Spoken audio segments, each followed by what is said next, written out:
ಭೀಮಾ ತೀರದಲ್ಲಿ 6 ಮಂದಿಯ ಬರ್ಬರ ಹತ್ಯೆ ಪ್ರಕರಣಕ್ಕೆ ಸಂಬಂಧಪಟ್ಟಂತೆ ಪ್ರಕರಣದ ಮತ್ತೊಬ್ಬ ಆರೋಪಿ ಕಾಲಿಗೆ ಕಾಕಿ ಗುಂಡೇಟನ್ನ ಹಾಕಿದೆ. ಹತ್ಯೆ ಆರೋಪಿ ಮಹೇಶ್ ತಳವಾರ್ ಕಾಲಿಗೆ ಗುಂಡೇಟನ್ನ ಹಾಕಲಾಗಿದೆ.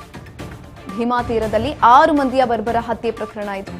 ಮತ್ತೊಬ್ಬ ಆರೋಪಿ ಕಾಲಿಗೆ ಕಾಕಿ ಗುಂಡೇಟನ್ನ ಹೊಡೆದಿದೆ.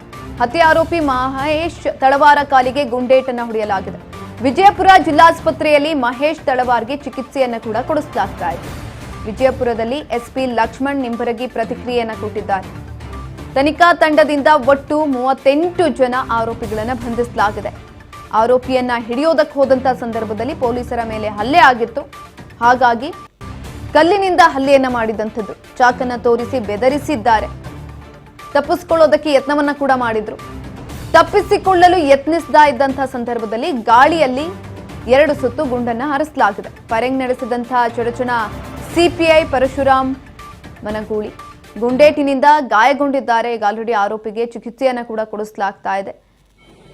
ಆರೋಪಿಯನ್ನ ಹಿಡಿಯುವಂತಹ ಸಂದರ್ಭದಲ್ಲಿ ಇಬ್ಬರು ಪೊಲೀಸರಿಗೂ ಕೂಡ ಗಾಯ ಆಗಿದೆ. ಅವ್ರಿಗೂ ಕೂಡ ಚಿಕಿತ್ಸೆಯನ್ನು ಕೊಡಿಸಲಾಗ್ತಾ ಇದೆ. ಶೇಖರ್ ಪವಾರ್, ವಿಜಯ್ ಕುಮಾರ್ ಬನಸೋಡೆಗೆ ಗಾಯ ಆಗಿರುವಂಥದ್ದು. ವಿಜಯಪುರ ಎಸ್ಪಿ ಲಕ್ಷ್ಮಣ್ ನಿಂಬರಗಿ ಕುರಿತಾಗಿ ಹೇಳಿಕೆಯನ್ನು ಕೊಟ್ಟಿದ್ದಾರೆ.